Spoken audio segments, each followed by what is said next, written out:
할렐루야. 예, 반갑습니다.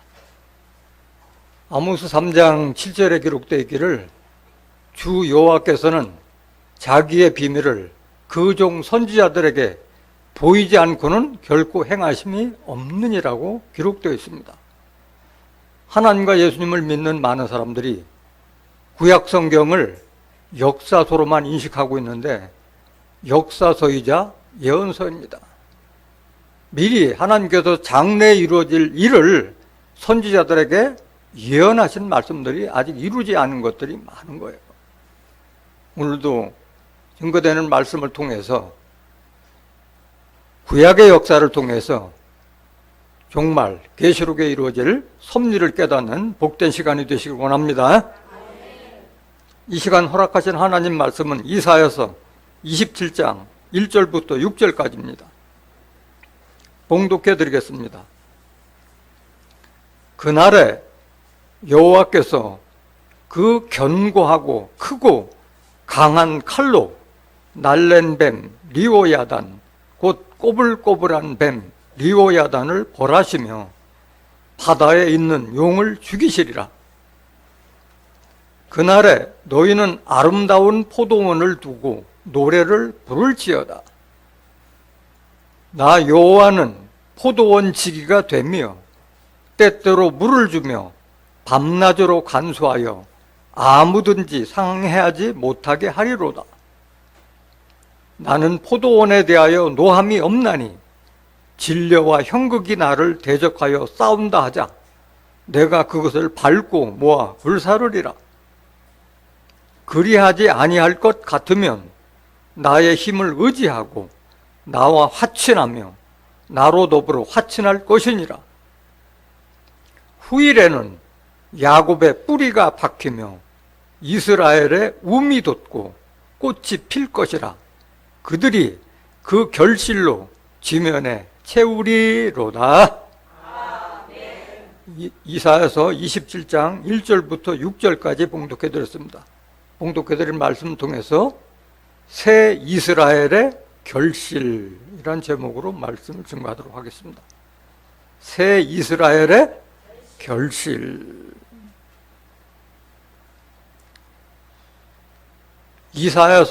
이사야서는 이사야 선지자가 예수님 탄생 전 약 900년 전에 이미 예언해 놓은 예언자예요. 예언자.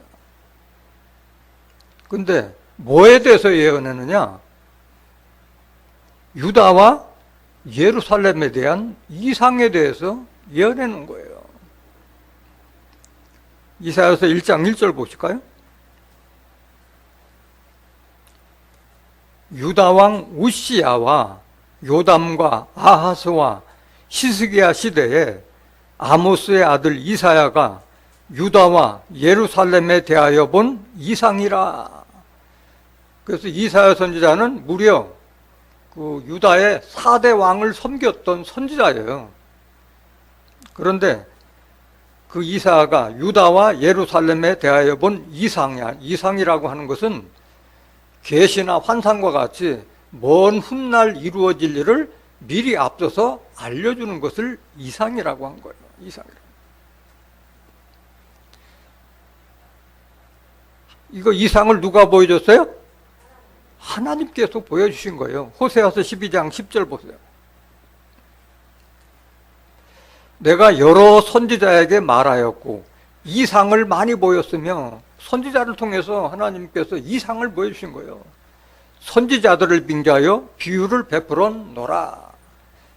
이사야 선지자를 빙자해서 다른 사명자에게 이루어질 일을 비유로 베풀었다는 그런 뜻인 거예요.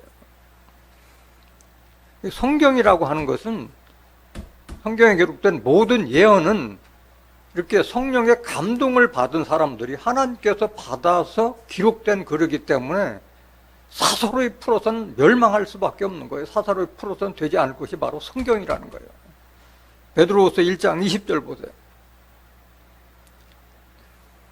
먼저 알 것은 경의 모든 예언은 사사로이 풀 것이 아니니, 이 성경에 기록된 예언은 사사로이 풀 것이 아니라는 거예요. 개인이 연구해서 풀 성격이 아니라는 거예요. 왜냐? 예언은 언제든지 사람의 뜻으로 낸 것이 아니요 오직 성령의 감동하심을 입은 사람들이 하나님께 받아 말한 것임이니라. 하나님께서 말씀하셨던 것을 기록했을 뿐이지 자기가 임의로 한 것이 아니기 때문에 사서로이 풀어서는 안 될 줄을 믿습니다. 사서로이 풀으면 어떻게 돼요?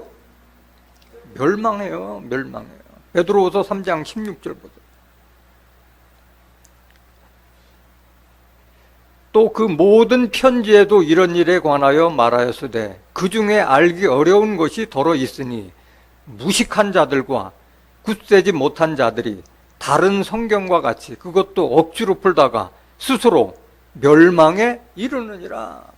성경은 성령의 감동을 입은 사람이 해석해줘야만이 무슨 뜻인 줄 아는 것이지 자기 사사로 풀다간 멸망길로 갈 수밖에 없는 거예요. 왜 그러냐? 성경은 비유로 기록된 말씀이기 때문에 그런 거예요. 구약도 비유로 기록되어 있고 신약도 비유로, 계시록도 다 비유로 기록되어 있잖아요.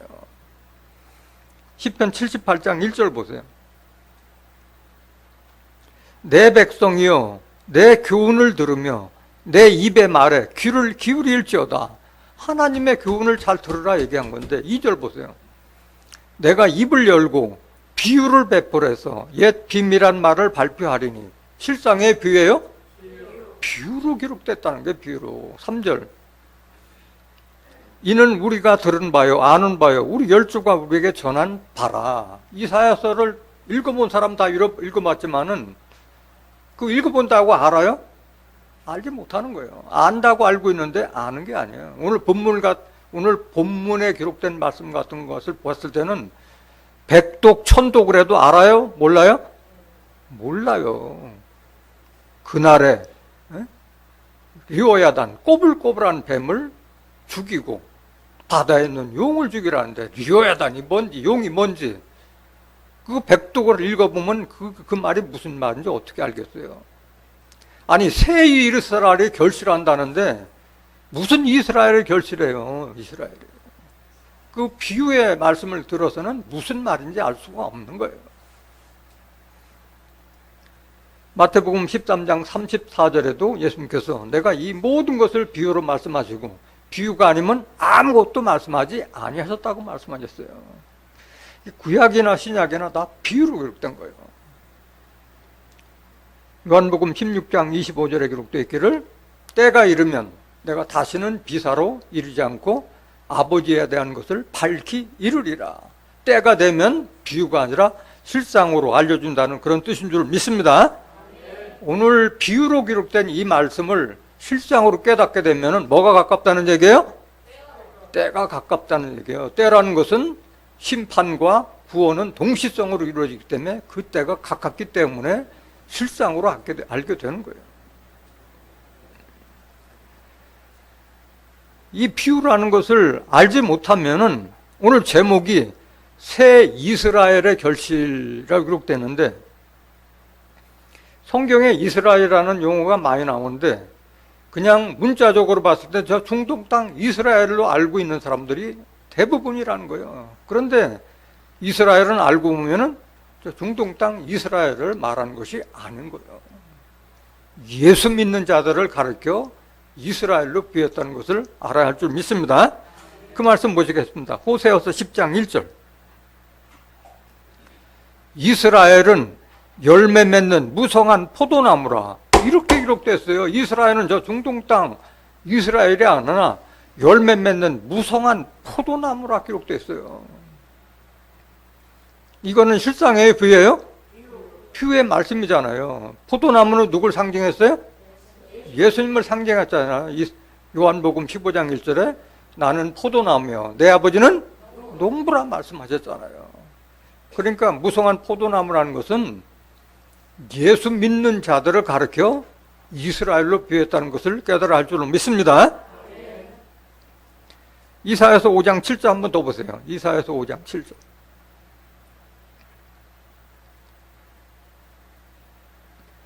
대저 만군의 여호와의 포도원은 이스라엘 족속이요. 그렇게 됐어요.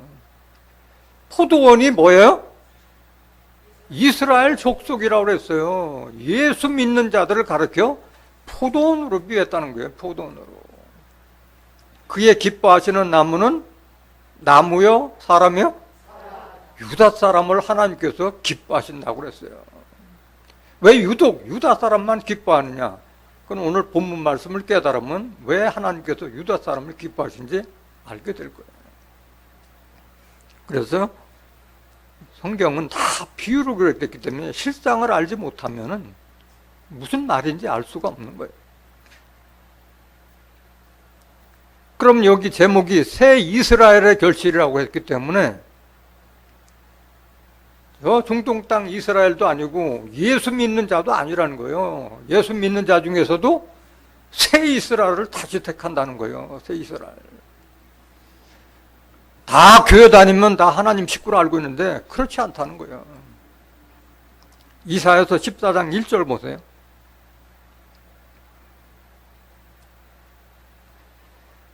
여호와께서 야곱을 긍휼히 여기시며 이스라엘을 다시 택하여 자기 고토에 두시리니 나그네 된 자가 자기 야곱 족속에게 가입되어 그들과 연합할 것이며, 이스라엘을 다시 택한다는 거예요.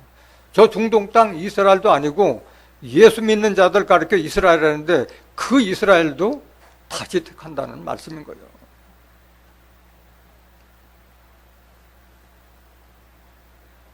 여기 보면 야곱을 긍휼히 여기시며 이스라엘 다시 택하여 자기 고토에 두시라고 그랬는데,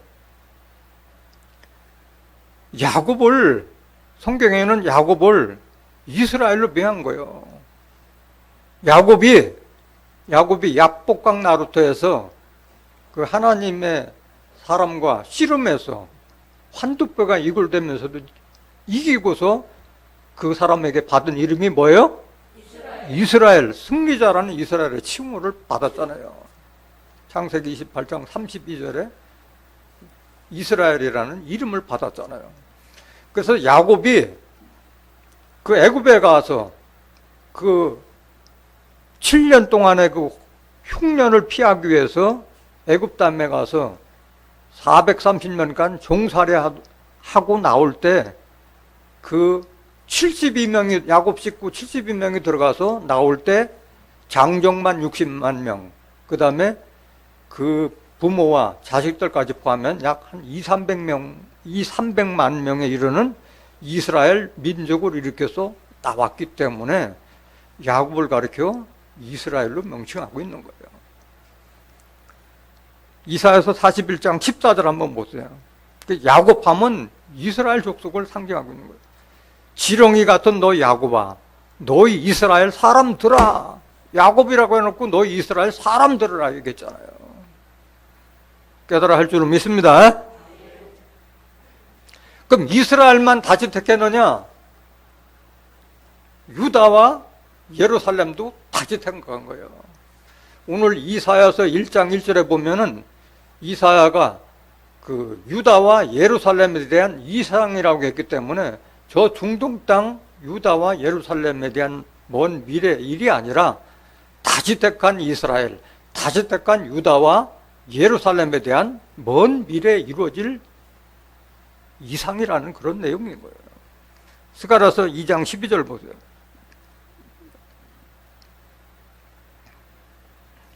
여호와께서 장차 유다를 취하여 거룩한 땅에서 자기 소유를 삼으시고 다시 예루살렘을 택하시리니.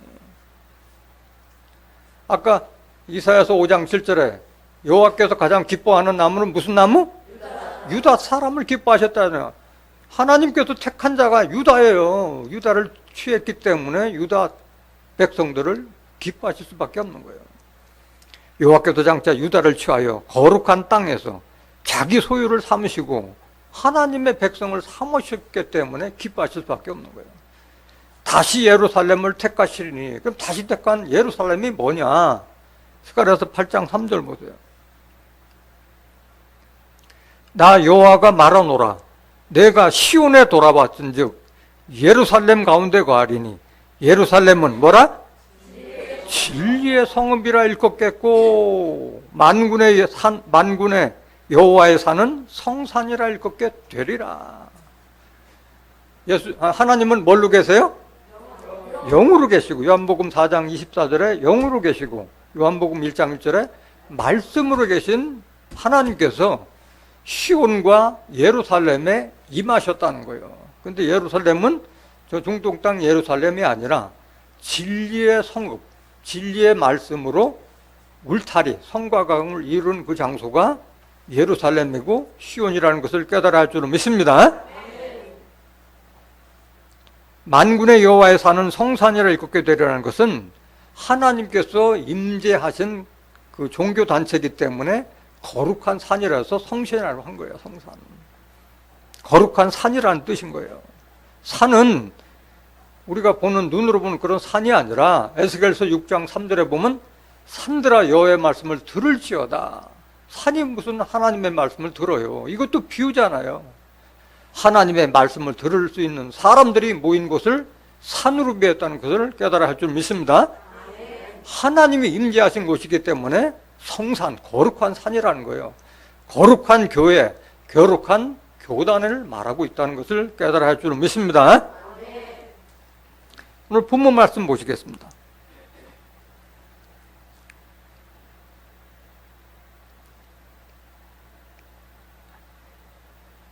그날에 여호와께서 그 견고하고 크고 강한 칼로 날랜 뱀 리오야단 곧 꼬불꼬불한 뱀 리오야단을 벌하시며 바다에 있는 용을 죽이시리라. 이렇게 시작이 되고 있어요. 뭐 하나님께서 할 일이 없어서 뱀을 벌하고 지금 지상에 있지도 않는 용을 죽이리라. 실상이에요? 비유예요? 다 비유잖아요. 이걸 실상으로 알지 못하면 이 말씀을 나 성경을 뭐 100번 읽었느니 해도 무슨 말인지 어떻게 알겠느냐고 해석해 주지 않으면 알 수가 없는 거예요. 이 말씀은 비유로 기록된 말씀은 어떻게 실상으로 알게 되느냐? 짝을 통해서 알게 되는 거예요. 성경은 비유로도 기록되지만은 짝의 말씀으로 기록되어 있기 때문에 짝을 찾아서 리오야단이 뭔가 용이 뭔가를 찾아야만이 실상을 알 수가 있는 거예요. 이사야서 34장 16절 보세요.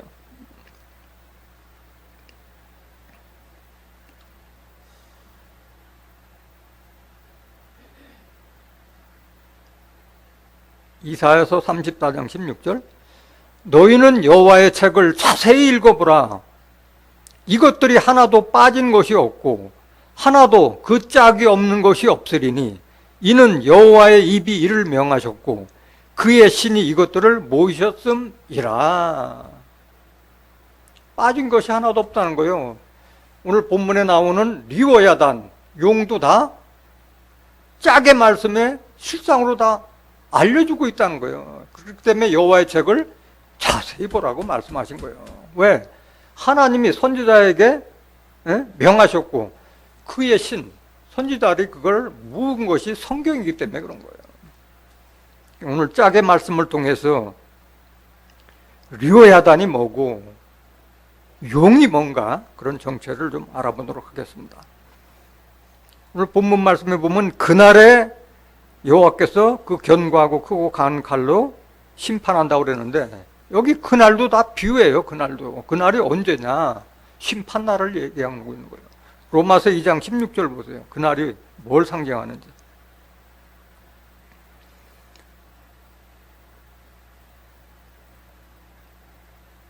곧 네부갓네살의 이른 바와 같이 하나님이 예수 그리스도로 말미암아 사람들의 은밀한 것을 심판하는 그날이라. 심판날을 상징하고 있는 거예요. 그날 심판날. 근데 강한 칼로 심판한다고 그랬는데 그럼 칼은 그 쇠로 만든 그 칼을 말하냐? 그게 아니야. 칼도 다 말씀을 비유한 거예요. 말씀을. 히브리서 4장 12절 보세요. 하나님의 말씀은 살았고 운동력이 있어 좌우에 날선 어떤 검보다도 예리하여 혼과 영과 및 관절과 골수를 찔러 쪼개기까지 하며 또 마음의 생각과 뜻을 감찰하나니 지으신 것이 하나라도 그 앞에 나타나지 않음이 없고 오직 만물이 우리를 상관하시는 자의 눈앞에 벌거벗은 것까지 드러나느니라. 그러니까 하나님의 말씀으로 리오야단과 용의 정체를 달가벗김과 같이 드러내겠다는 그런 뜻인 거예요. 용이 뭐냐, 용이. 계시록 12장 7절 보세요.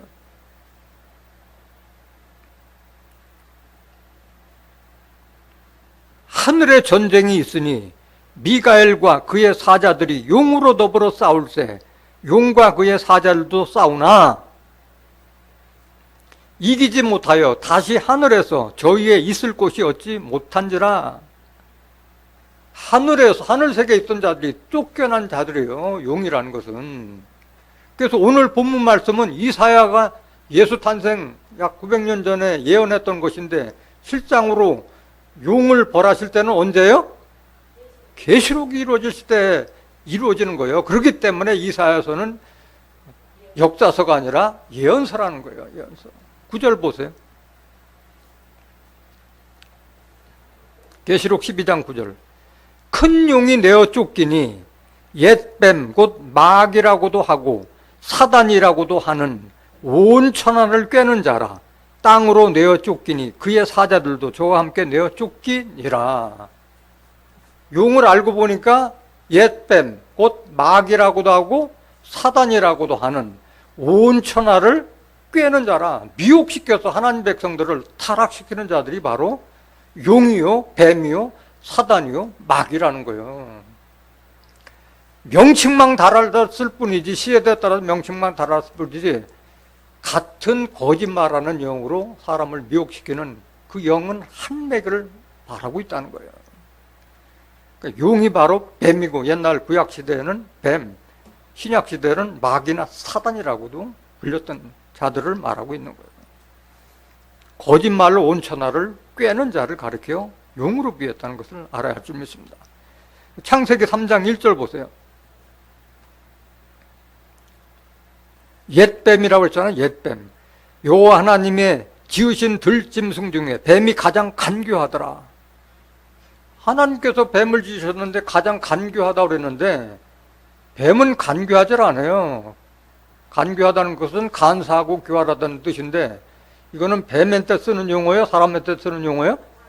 사람에게 쓰는 용어예요. 아직도 성경을 비유로 기록된 말씀을 알지 못하는 사람들은 아직도 그 에덴 동산에서 그 아담과 함께 있던 여자를 꼬인 뱀을, 기어다니는 뱀을 알고 있는 사람들이 의외로 많아요. 사람이야, 사람. 간사하고 교활한 사람이라는 거예요, 사람. 뱀이 어떻게 말해? 뱀이 여자에게 물어가로되 하나님이 참으로 너희더러 동산 모든 남의 실과를 먹지 말라 하시더냐? 뱀은 진화한다 하더라도 옛날 창조했던 뱀이나 지금 뱀이나 말하는 뱀은 없어요. 뱀은 귀가 없어서 듣지 못하게 된 말 자체가, 대화 자체가 될 수 없는 거예요. 비유야, 비유. 뱀의 실상이 뭐냐? 뱀의 실상. 마태복음 23장 33절 보세요. 뱀들아, 독사의 새끼들아, 너희가 어떻게 지옥의 판결을 피하겠느냐? 이거는 예수님이 율법사 바리새인들에게 지금 이 독서를 퍼본 거예요. 유대인들, 율법사 바리새인들 다 하나님 믿는 자들이었잖아요. 그런데 예수를 믿지 않고 누굴 믿었어요? 모세의 율법을 믿었던 외식하는 율법사 바리새인들에게 뱀들아, 독사의 새끼들아, 너희가 어떻게 지옥의 판결을 펴겠느냐고 저주를 퍼붓던 거예요. 왜 이들에게 이렇게 독서를 퍼붓느냐? 천국문을 닫고 자기도 들어가지 못하게 하고 남들도 들어가지 못하게 막는 자들, 또 교훈화를 얻어서 배나 더 지옥 자식으로 만드는 자들이기 때문에 이렇게 예수님께서 저주를 퍼본 거예요. 마태복음 23장 13절 보세요.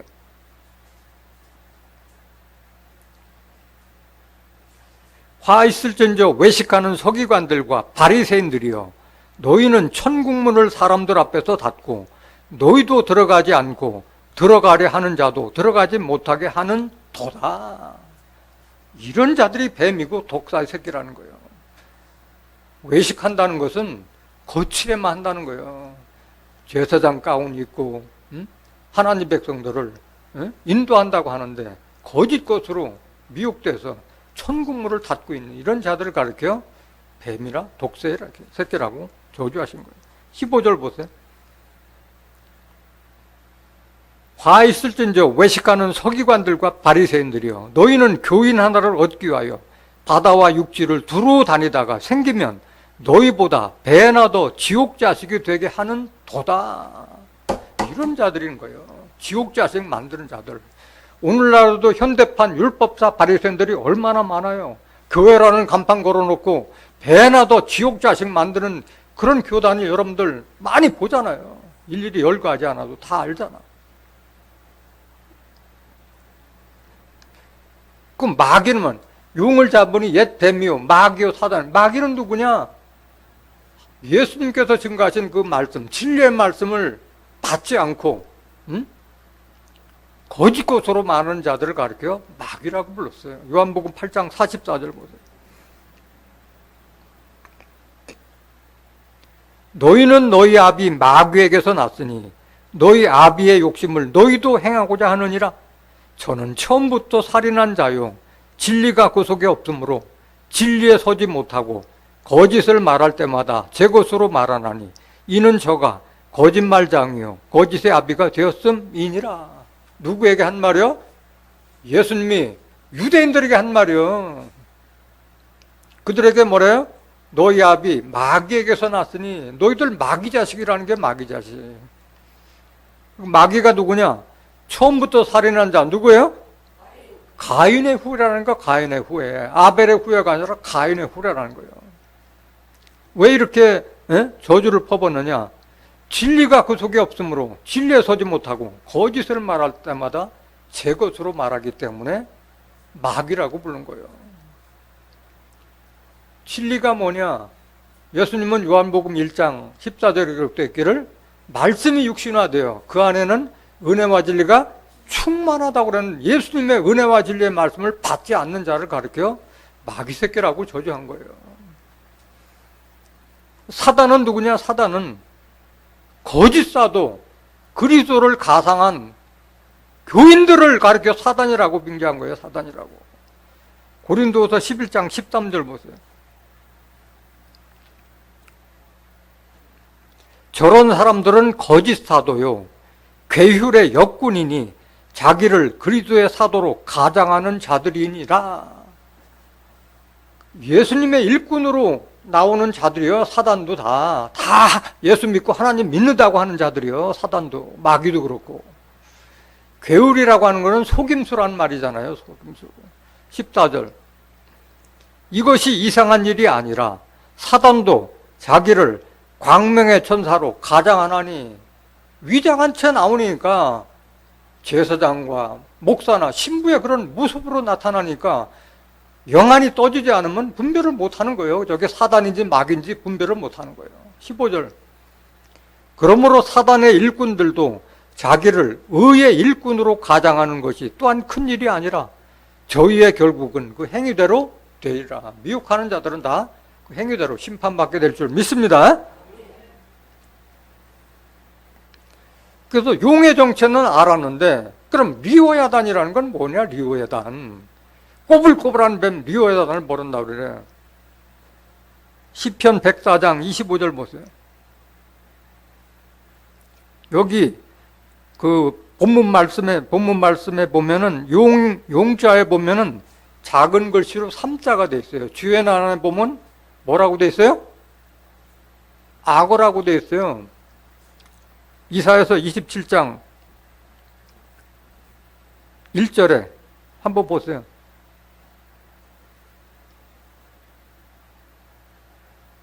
곧 꼬불꼬불한 뱀 리어단을 벌하시며 바다에 있는 용을 죽이시라면 용자 옆에 보면은 거기 조그만 글자로 3자가 붙었는데 밑에 주연 안에 보면 악어라고 비유되어 있어요.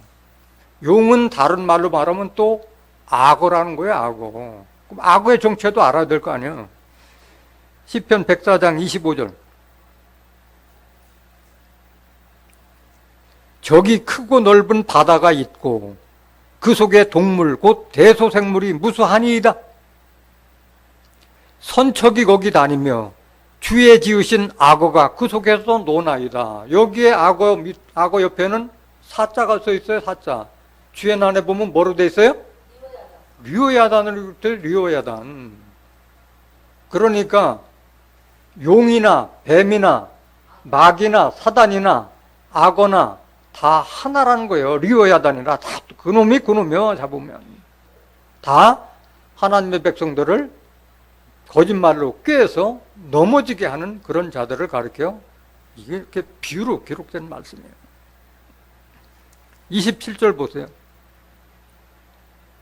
이것들이 다 주께서 때를 따라 식물 주시기를 바라나이다. 하나님께서 이들을 창조하기도 하지만은 기르기도 하시는 거예요. 왜 기르느냐? 하나님 믿는 자들과 믿지 않는 자들을 구분짓기 위해서 이들을 활용하시는 거예요. 악어가 어떤 자들이 악어. 그 바로왕과 같은 그런 악한 자들을 악어로 비한 거예요. 그러니까 용이나 뱀이나 사단, 마귀는 다 악한 자들, 하나님의 말씀을 대적하는 악한 자들을 가리켜 용, 뱀, 마귀, 사단, 악어, 류어단으로도 비유한 거예요. 에스겔서 29장 1절 보세요. 제10년 10월 10일에 여호와의 말씀이 내게 임하여 가라사대 인자야 너는 애굽왕 바로와 온 애굽으로 낯을 향하고 쳐서 예언하라. 너는 말하여 이르기를 주 여호와의 말씀에 애굽왕 바로야 내가 너를 대적하노라. 너는 자기의 강들 중에 누군 큰 뭐라? 악어로 뺐잖아요. 시편 104장 25절에도 2절에 기록된 말씀에도 그 강에 악어가 논다고 그랬잖아요. 악어가 스스로 이르기를 이 강은 내 것이라 내가 나를 위하여 만들었다 하노도다. 이게 악한 자잖아요. 강이고 산이고 이 천하 만물을 누가 창조했어요? 하나님께서 창조했는데 내 것이라 내가 나를 위해서 만들었다고 하는 이런 가증스러운 자들이 바로와 같은 그런 자들이라는 거예요. 4절 내가 갈고리로 네 아가미를 꿰고 내 강의 고기로 내 비늘에 붙게 하고 내 비늘에 붙은 강의 모든 고기와 함께 너를 내 강들 중에서 끌어내고 너와 내 강의 모든 고기를 들에 던지리니 내가 지면에 떨어지고 다시는 거두거나 모음을 입지 못할 것은 내가 너를 들짐승과 공중의 새의 식물로 주었음이니라. 다 심판하겠다는 거예요. 하나님께서 때가 되면.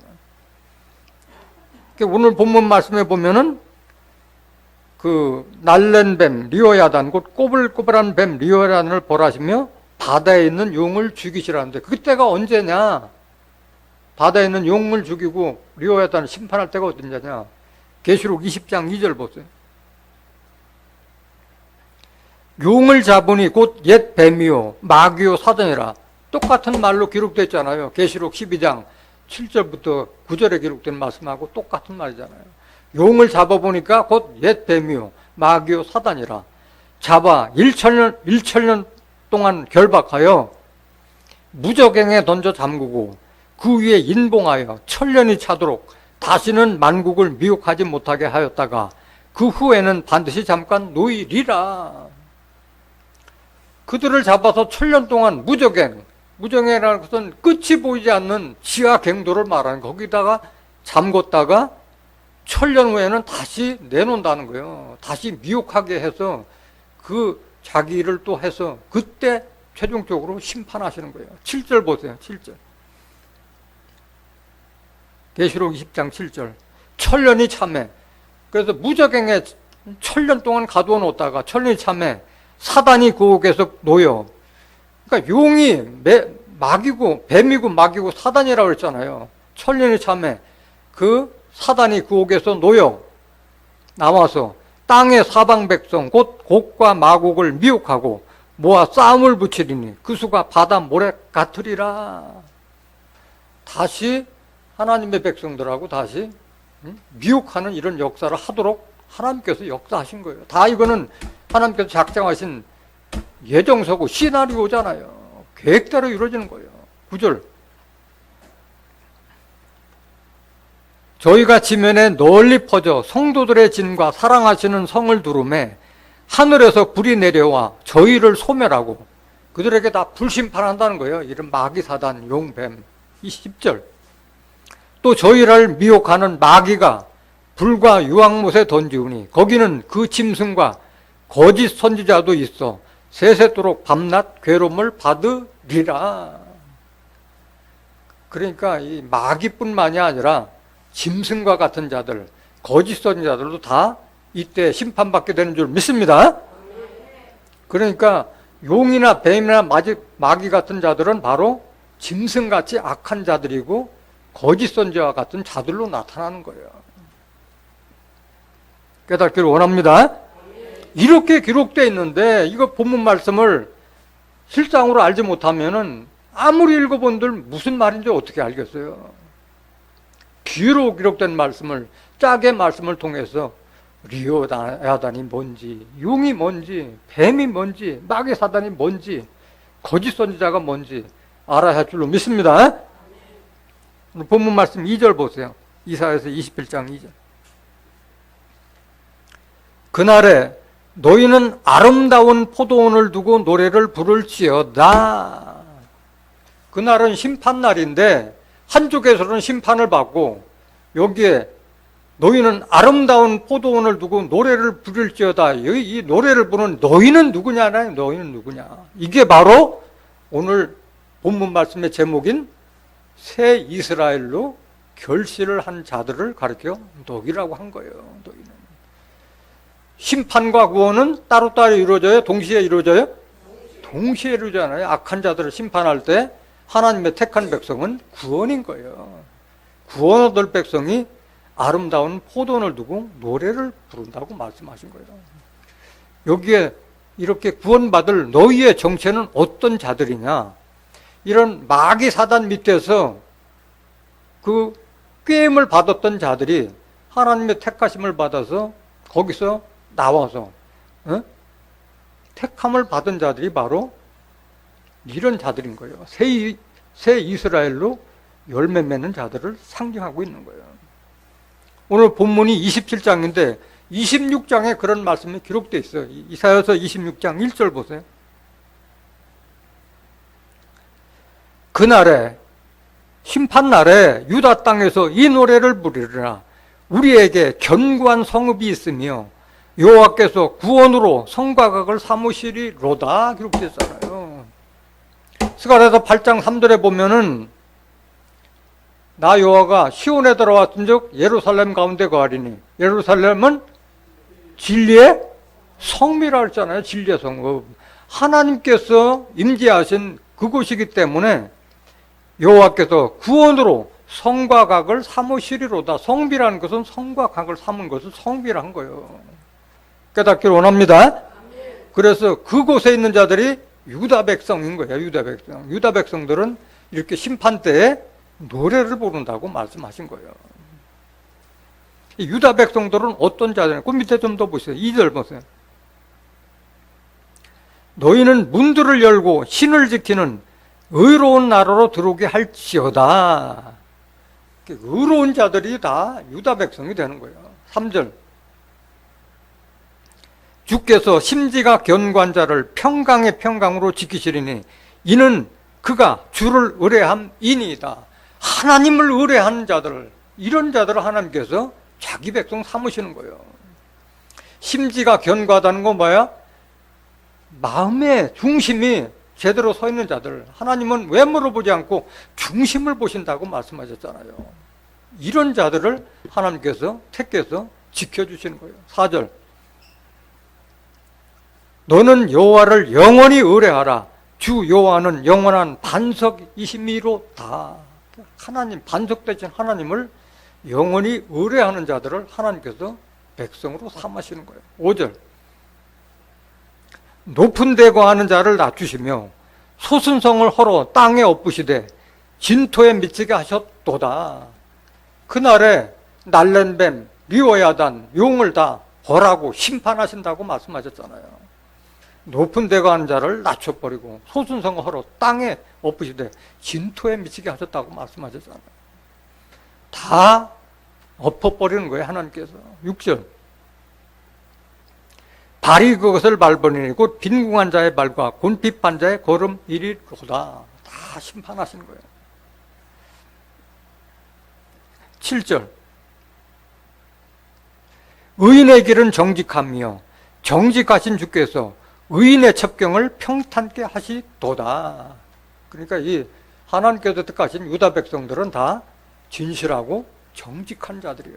그들의 발을 평탄케 하신다고 그래요. 첩경이라는 것은 지름길을 말하는 거예요. 지름길로 갈지라도 하나님께서 그 길을 평탄케 만든다고 하는 거예요. 이들이 원래 어떤 자들이었느냐?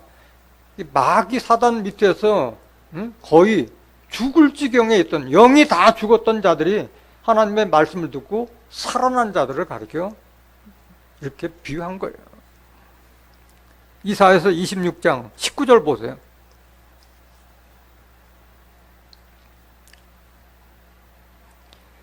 주의 죽은 자들은 살아나고 우리의 시체들은 일어나리이다. 티끌에 거하는 자들아, 너희는 깨어 노래하라.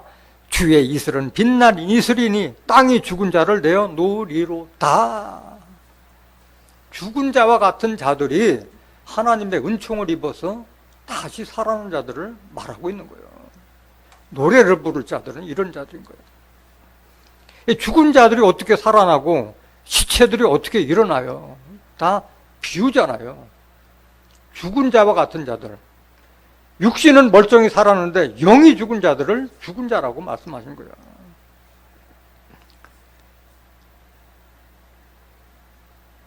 여기 보면은 주의 이슬은 빛난 이슬이니 땅이 죽은 자를 내어 놓으리로다. 하나님의 이슬은 하나님의 말씀을 상징했잖아요. 하나님의 말씀을 듣고 살아나는 자들을 가리켜 이게 죽은 자들이 살아난다고 하고 시체들은 일어난다고 말씀하신 거예요.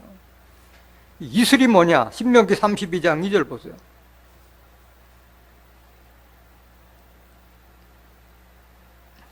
나의 교훈은 내리는 비요, 나의 말은 맺히는 이슬이요, 연한 풀 위에 가는 비요, 채소 위에 단비로다.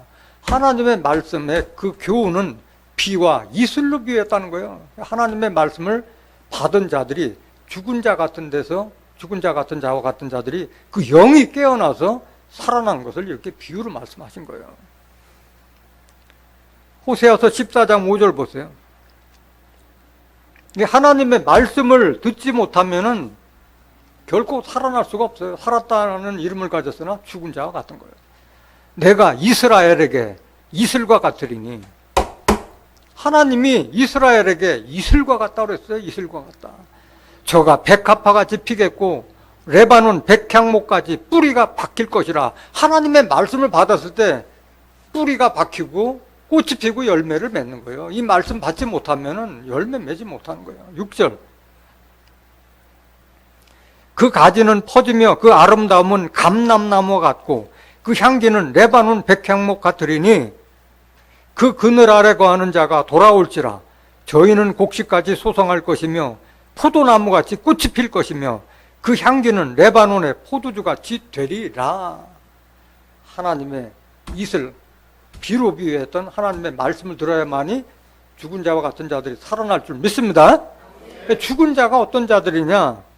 누가복음 9장 59절 보세요. 또 다른 사람에게 나를 쫓으라 하시니 그가 가로되 나로 먼저 가서 내 부친을 장사하게 허락하옵소서. 예수님께서 너는 나를 쫓으라니까 내 아버지가 죽었다, 장사하고 당신을 쫓겠나 했을 때 예수님께서 뭐라고 말씀하냐? 60절. 가라사대 죽은 자들로 자기의 죽은 자들을 장사하게 하고 너는 가서 하나님의 나라를 전파하라 하시고. 말이 돼야 안 돼요? 안 되잖아요. 비유야, 비유. 앞에 죽은 자들로 자기의 죽은 자들을 장사하고 있네요. 앞에 죽은 자들은 육신은 살아있어. 근데 영이 죽은 자들을 죽은 자들로 비유한 거고, 뒤에 죽은 자들은 영과 육이 죽은 자들을 장사라는 그런 뜻인 거예요.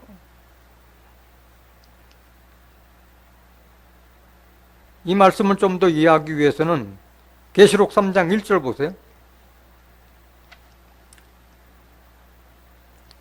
사대교회 사자에게 편지하기를 하나님의 7영과 7뼈를 가진 이가 가라사대 내가 네 행위를 아노니 네가 살았다 하는 이름을 가졌으나 죽은 자로다. 육신은 멀쩡한데 하나님이 보시기에는 죽은 자와 같은 자들이 있다는 거예요. 어떤 자들이냐? 2절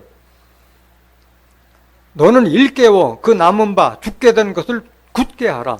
내 하나님 앞에 네 행위에 온전한 것을 찾지 못하였노니 하나님을 믿고 예수님을 믿는다고 하는데 하나님 보시기에 행실이 온전한 것이 하나도 없는 자들이 바로 살았다는 이름을 가졌으나 죽은 자와 같다는 거예요. 이런 자들이. 3절 그러므로 네가 어떻게 받았으며 어떻게 들었는지 생각하고 지키어 회개하라. 만일 일깨지 아니하면 내가 도적같이 이르리니 어느 시에 내게 임하든지 네가 알지 못하리라. 이런 자들은 주의 날이 언제 임할 줄도 모르기 때문에 그대로 심판당할 수밖에 없는 자들이기 때문에 죽은 자와 같다고 비유한 것인 거예요. 이런 자들이 어떤 자들이냐? 이스라엘 족속이 그 거짓 선지자들 밑에서 다 신앙이 죽은 상태에 있었기 때문에 그거를 죽은 자로 비유한 거예요. 마른 뼈로 비했어요. 마른 뼈로. 에스겔서 37장 1절 보세요. 여호와께서 권능으로 내게 임하시고 그 신으로 나를 데리고 가서 골짜기 가운데 두셨는데 거기 뼈가 가득하더라. 나를 그 뼈 사방으로 지나게 하시기로 본즉 그 골짜기 지면에 뼈가 심이 많고 아주 말랐더라. 그가 내게 이르시되 인자야 이 뼈들이 능히 살겠느냐 하시기로 내가 대답하되 주 여호와여 주께서 하시나이다. 또 내게 이르시되 너는 이 모든 뼈에게 대언하여 이르기를 너희 마른 뼈들아 여호와의 말씀을 들을지어다. 이 실상의 마른 뼈면 하나님 말씀을 들어요? 못 들어요? 못 듣잖아요. 그럼 실상으로 죽은 자요? 죽은 자가 아닌 거예요? 죽은 자가 아니요. 영이 죽은 자들을 이게 마른 뼈로 비유한 거예요. 마른 뼈를. 하나님의 말씀을 듣지 못한 자들을 마른 뼈로 비유한 거예요. 하나님 말씀 듣지 못한 자들을. 5절 보세요. 주 여호와께서 이 뼈들에게 말씀하시기를 내가 생기로 너에게 들어가게 하리니 너희가 살리라. 하나님께서 생기를 불어넣어주면은 그 마른 뼈와 같은 죽은 자와 같은 자들이 살아난다는 거예요. 6절 너희 위에 힘줄을 두고 살을 입히고 가죽으로 덮고 너희 속에 생기를 두리니 너희가 살리라. 또 나를 여호와인 줄 알리라 하셨다 하라. 이걸 가리켜서 무식한 자들이 이걸 부활이라고 지금 가르치고 있는데 그것이 아니야. 마치 죽은 자와 같은 자들이 하나님의 말씀을 들었을 때 그 영이 살아나는 걸 이렇게 에스겔 선지자가 비유로 기록됐는데 이걸 부활로 가르치는 그런 거짓 선지자들도 많다는 거예요. 그 알지 못하기 때문에 그런 거예요. 7절 보세요. 이에 내가 명을 쫓아 대언하니 대언할 때 소리가 나고 움직이더니 이 뼈 저 뼈가 들어맞아서 뼈들이 서로 연락하더라. 내가 또 보니 그 뼈에 힘줄이 생기고 살이 오르며 그 위에 가죽이 덮이나 그 속에 생기는 없더라. 또 내게 이르시되 인자야 너는 생기를 향하여 대언하라. 생기에게 대언하여 이르기를 주 여호와의 말씀에 생기야 사방에서부터 와서 이 사망을 당한 자에게 불어서 살게 하라 하셨다 하라. 이에 내가 그 명대로 대언하였더니 생기가 그들에게 들어가매 그들이 곧 살아 일어나서 서는데 극히 큰 군대더라. 또 내게 이르시되 인자야 이 뼈들은 뭐라? 이스라엘 족속이 마른 뼈 같다는 걸 이렇게 비유한 건데 이걸 부활로 가리키는 자들이 많다는 거예요. 이스라엘 족속들이 거짓 선지자들 밑에서 마른 뼈같이 죽은 자들 같이 돼 있는데 그들에게 하나님의 말씀에 생기가 들어가면 산다는 것을 에스겔 선지자가 비유로 말씀하시는 것을 깨달아야 할 줄은 믿습니다. 이 뼈들은 이스라엘 족속이라 예수 믿는 자들이 이런 상태로 돼 있다는 거예요. 그들이 이르기를 우리의 뼈들이 말랐고 우리의 소망이 없어졌으니 우리는 다 멸절되었다 하느니라. 소망이 없는 자들. 교회는 오는데 앞으로 천국과 부활과 영생이 이루어지는지 어떻게 이루어지는지 알지 못하기 때문에 그저 하나님께서 얼굴 보이고 눈도 장식으로 나오고 벌 안 받으려고 나오지 무슨 구원받겠다 나오는 자들이 아닌 거예요. 계속 보세요. 12절. 그러므로 너는 대언하여 그들에게 이르기를 주 여호와의 말씀에 내 백성들아 내가 너희 무덤을 열고 너희로 거기서 나오게 하고 이스라엘 땅으로 들어가게 하리라. 무덤을 열고 나온다니까 무덤 속에 있는 자들이 살아나온다고 그랬는데 그게 아니야. 외식하는 서기관 바리새인들을 가리켜 너는 회칠한 무덤이라고 했잖아요. 그들 속에는 마른 뼈들이 있다고 말씀하셨잖아요. 그 거짓 선지자들한테 묶여있는 자들을 가리켜 지금 무덤에서 나오라고 말씀하신 거예요. 13절까지 보시고 한번 보시고 13절. 내 백성들아 내가 너희 무덤을 열고 너희로 거기서 나오게 한즉 너희가 나를 여호와인 줄 알리라. 무덤에서 나와봐야지 하나님께서 나를 이렇게 구원해 주셨구나 그걸 깨닫는다는 거예요. 무덤의 정체가 뭐냐? 마태복음 23장 27절 보세요. 화 있을진저 외식하는 서기관들과 바리새인들이요 회칠한 무덤 같으니. 이 외식하는 서기관들과 바리새인들을 회칠한 무덤 같다고 그랬어요. 회칠했기 때문에 겉으로 포장됐기 때문에 무덤인 줄 몰라. 그게 겉으로는 아름답게 보이나 그 안에는 죽은 사람의 뼈와 모든 더러운 것이 가득하도다. 그들의 말씀을 받는 자들이 다 거짓 것으로 미혹돼서 죽은 자와 같이 됐다는 그 말인 거예요. 이 말은 깨닫기를 원합니다. 그래서 이런 마른 뼈 같은 자들을 살리는 것은 뭐예요? 하나님의 영밖에 없어요. 하나님의 말씀밖에 없어요. 요한복음 6장 63절 보세요. 이런 죽은 자들을 살리는 것은 바로 말씀밖에 없어요. 살리는 것은 영이니 육은 무익하니라. 내가 너에게 이른 이 말이 영이요 생명이라. 하나님의 말씀, 성경 말씀밖에 없어요. 살릴 수 있는 길은. 그래서 이런 거짓 선지자들이 심판받을 때 다른 헌책에서는 구원받을 백성들이 하나님께서 택하신 포도원을 두고 노래할 것이라고 이렇게 비유로 비유해놓는 것인 거예요. 3절 보실까요? 이사야서 27장 3절. 나 여호와는 포도원 지기가 되며 때때로 물을 주며 밤낮으로 간수하여 아무든지 상해하지 못하게 하리로다. 하나님께서 택하신 포도원은 하나님께서 지키신다고 그랬잖아요. 요한복음 15장 1절에 나는 포도나며 내 아버지는 농부라 말씀하셨잖아요. 4절 보세요. 이사야서 27장 4절. 나는 포도원에 대하여 노함이 없나니 진례와 형극이 나를 대적하여 싸운다 하자 내가 그것을 밟고 모아 불사르리라. 포도원에서 하나님께서 노하심이 없는데 포도원이 참 포도 열매를 맺지 못하고 들포도를 맺을 때 진례와 형극이 날 때 하나님께서는 그것을 다 발로 밟아 불사르린다고 말씀하신 거예요. 열매 맺지 못하는 포도나무, 들포도 맺는 포도나무. 이사야서 5장 1절 보실까요? 포도원이 잘 가꾸어야 되는데 가꾸지 않으면 진례와 형극이 날 수밖에 없어요. 가시덤불로 뒤덮일 수밖에 없잖아요. 내가 나의 사랑하는 자를 위하여 노래하되 나의 사랑하는 자의 포도원을 노래하리라. 나의 사랑하는 자에게 포도원이 있으며 심히 기름진 사내로다. 땅을 파서 돌을 제하고 극상품 포도나무를 심었었도다. 그 중에 망대를 세웠고 그 안에 술투를 팠었도다.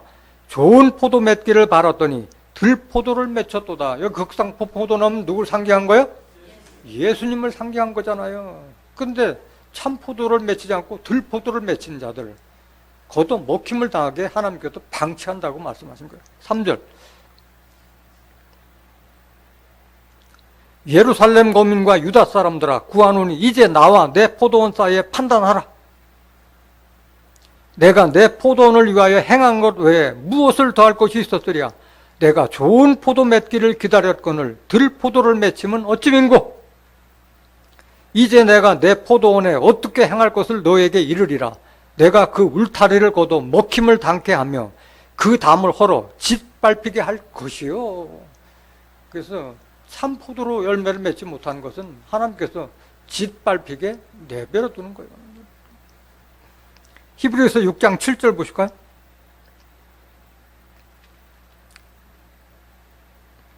땅이 그 위에 자주 내리는 비를 흡수하여 밭 가는 자들의 쓰기에 합당한 채소를 내면 하나님께 복을 받고, 만일 가시와 엉겅퀴를 내면 버림을 당하고 저주함에 가까워 그 마지막은 불사름이 되리라. 땅을 비해서 사람의 심령에서 하나님의 말씀을 받아서 아름다운 열매를 맺는 좋은 나무가 되면은 복을 받는데, 가시와 엉겅퀴를 내면은 버림을 당하고 마지막은 불사름이 될 것을 예언한 말씀인 거예요.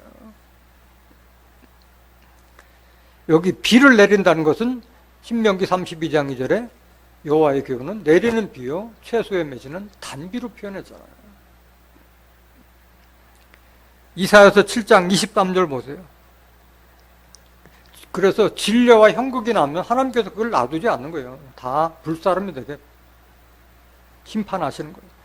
그날에는 천주에 은 1,000개의 가치 되는 포도나무 있던 곳마다 진려와 형극이 날 것이라.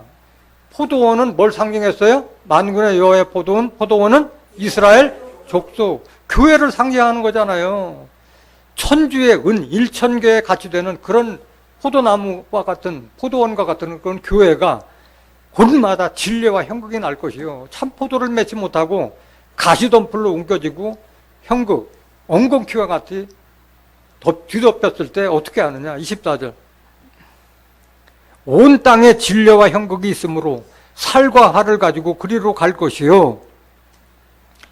보습으로 갈던 산에도 진려와 형극 까닭에 두려워서 그리로 가지 못할 것이요. 그 땅은 소를 놓으며 양에 밟는 곳이 되리라. 다 짓밟히는 거예요. 보습이라는 것은 쟁기를 말하는 거잖아요.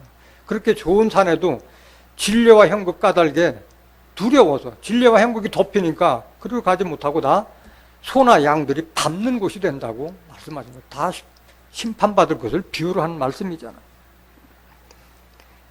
이사야서 10장 17절 한번 더 볼까요?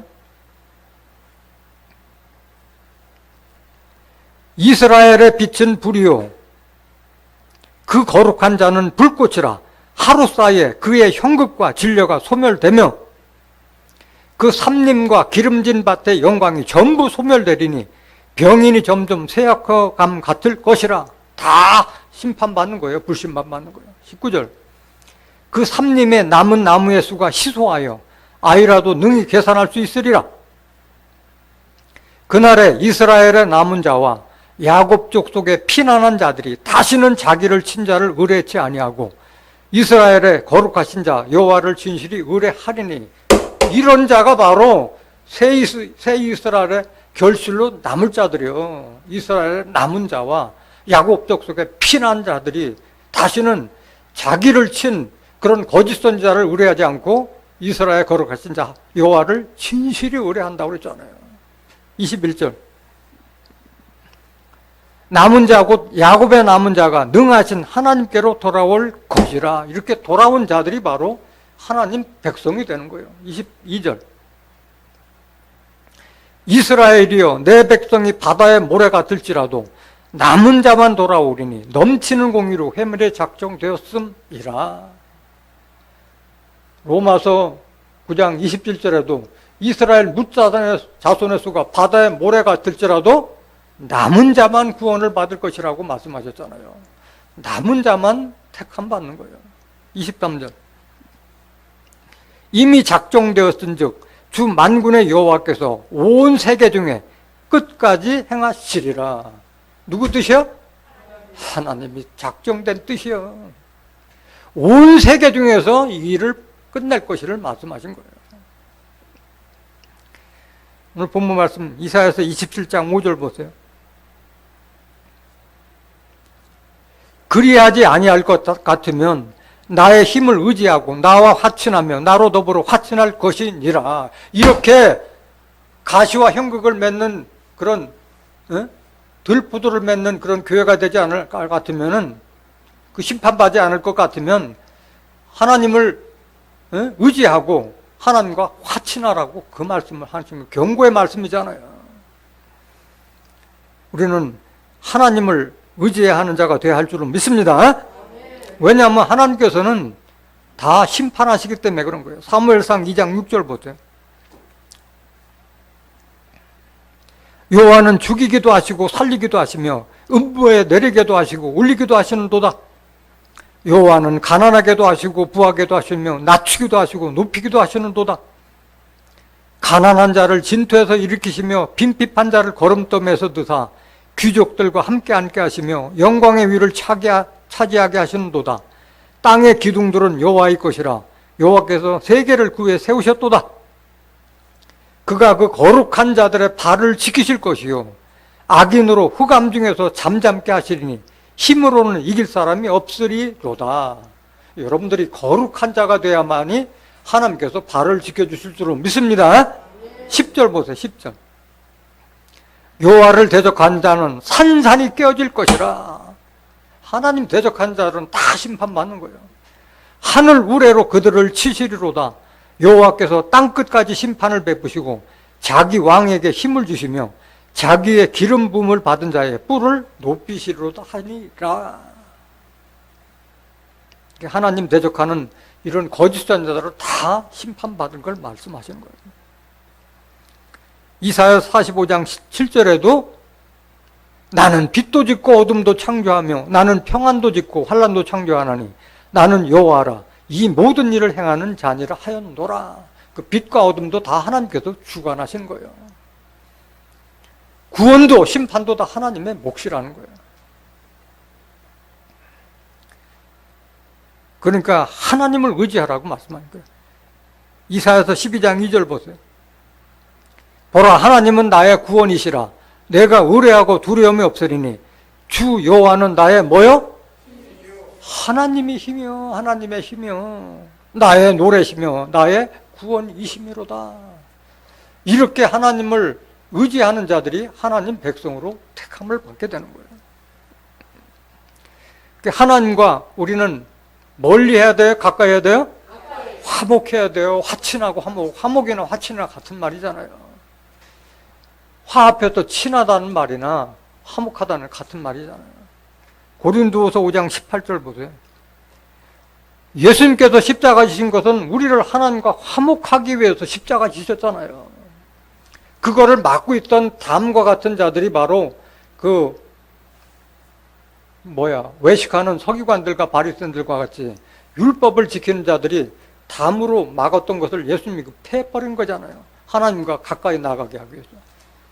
모든 것이 하나님께로 났나니 저가 그리스도로 말미암아 우리를 자기와 화목하게 하시고 또 우리에게 화목하게 하는 직책을 주셨으니, 예수님께서 화목의 길을 열어놨잖아요.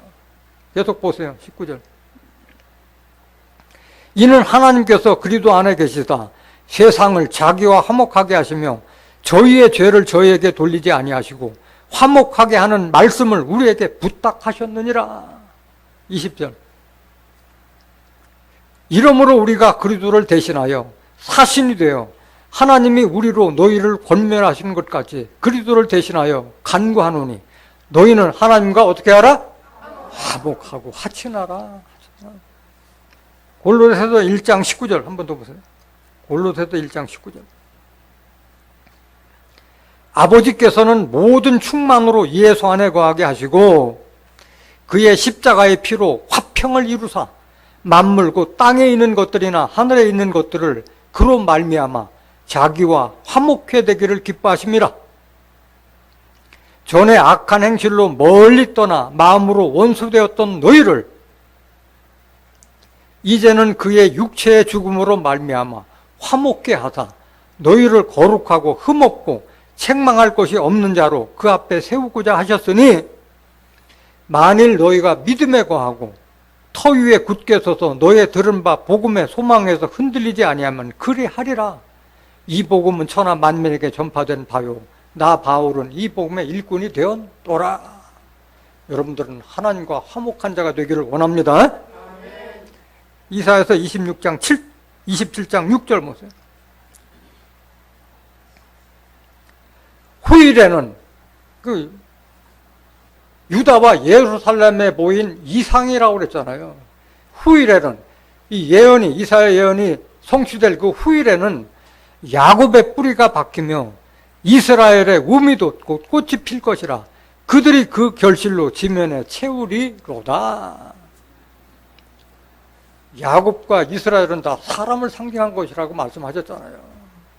야곱의 뿌리가 바뀌고 이스라엘 우미 돋고 꽃이 필 것이라.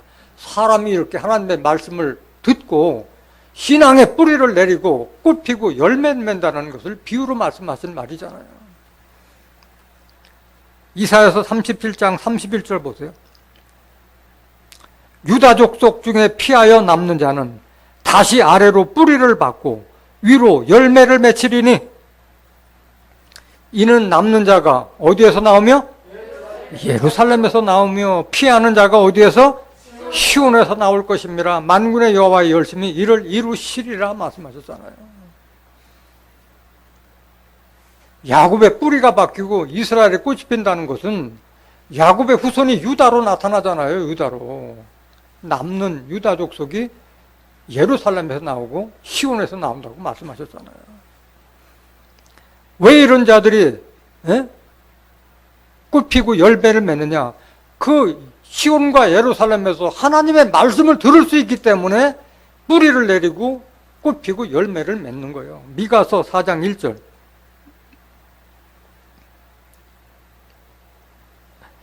마릴의 이로는, 여기도 마릴로 나오잖아. 세상 끝에 돼서는 여호와의 전의 산이 산들의 꼭대기에 굳게 서며 작은 산들 위에 뛰어나고 민족들이 그리로 몰려갈 것이라. 곧 많은 이방이 가며 이르기를, 오라 우리가 여호와의 산에 올라가서 야곱의 하나님의 전에 이르자. 누구 하나님? 야곱의 하나님. 종말에는 야곱에게 하나님께서 역사하신다고 말씀하셨잖아요. 마태복음 8장 11절에도 동서로부터 많은 사람들이 아브라함과 이삭과 야곱과 함께 천국에 앉으려니 왔잖아요. 아브라함은 하나님을 상징했고 이삭은 예수님을 상징했고 야곱은 종말에 하나님께서 택하신 선지자를 야곱으로 비했다는 것을 깨달아 할 줄로 믿습니다. 야곱의 하나님의 전에 이르자 그가 그 도로 우리에게 가르치실 것이라. 우리가 그 길로 행하리라 하리니 이는 율법이 시온에서부터 나올 것이요 여호와의 말씀이 어디에서 나올 것입니다? 예루살렘 진리의 성읍에서 진리의 말씀이 나오기 때문에 야곱의 뿌리가 바뀌고 이스라엘의 꽃이 피고 열매를 맺겠다고 하는 말씀인 거예요. 이사야서 4장 2절 한번 더 보세요. 같은 말씀. 이사야서 4장 2절. 그날에 심판날에 여호와의 싹이 아름답고 영화로울 것이요 그 땅의 소사는 이스라엘의 피난한 자를 위하여 영화롭고 아름다울 것이며 시온에 남아있는 자, 예루살렘에 머물러 있는 자, 곧 예루살렘에 있어 생존한 자 중 농명된 모든 사람은 거룩하다 칭함을 얻으리니. 4절. 이는 주께서 그 심판하는 영과 소멸하는 영으로 시온의 딸들의 더러움을 씻으시며 예루살렘의 피를 그 중에서 청결케 하실 때가 됨이라. 심판하는 영, 소멸하는 영, 말씀으로 그 우리의 악한 마음을 다 제해버리고 마음을 청결케 한다고 말씀하신 거잖아요. 5절 보세요. 5절. 여호와께서 그 거하시는 온 시온산과 모든 지폐 위에 낮이면 구름과 연기, 밤이면 화염의 빛을 만드시고 그 모든 영광 위에 천막을 덮으실 것이며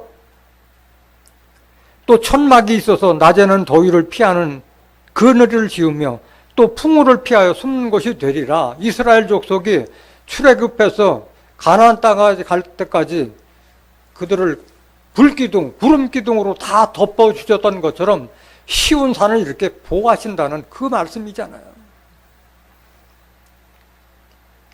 반드시 여러분들은 시온과 예루살렘에서 생존하여 남은 자 중에 생명책에 농명된 자 자로 남아야 할 줄로 믿습니다. 마지막 구절 이사야서 66장 7절 보세요.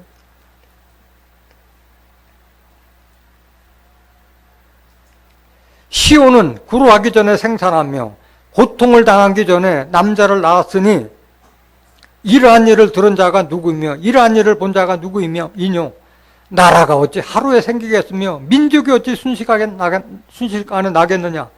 그러나 시온은 구루하는 즉시에 그 자민을 순산하였도다.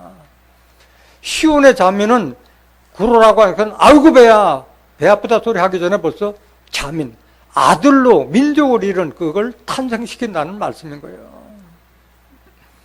하나님 백성들은 이렇게 순식간에 탄생되도록 되어 있는 거예요. 9절 여호와께서 가라사대 내가 임산케 하였은즉 해산케 아니하겠느냐. 네 하나님이 가라사대 나는 해산케 하는 자인즉 어찌 태를 닫겠느냐 하시니라. 누가 하시는 일이에요? 하나님께서 하시는 거예요. 임산케 하고 태를 열어서 해산케 하는 것도 다 하나님께서 하시는 거예요. 10절 예루살렘을 사랑하는 자여 다 그와 함께 기뻐하라. 다 그와 함께 즐거워하라. 그를 위하여 슬퍼하는 자여 다 그의 기쁨을 인하여 그와 함께 기뻐하라. 11절 너희가 젖을 빠는 것 같이 그 위로하는 품에서 만족하겠고 젖을 넉넉히 빤 것 같이 그 영광의 풍성함을 인하여 즐거워하리라. 젖은 뭐를 상징했다고 그랬어요?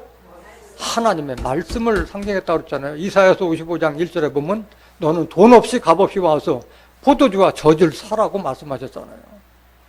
하나님의 말씀을 사모해서 여러분들이 새 이스라엘로 결실 맺는 존귀한 하나님의 백성들이 되시기를 예수님의 이름으로 간절히 축원합니다. 말씀 마치겠습니다.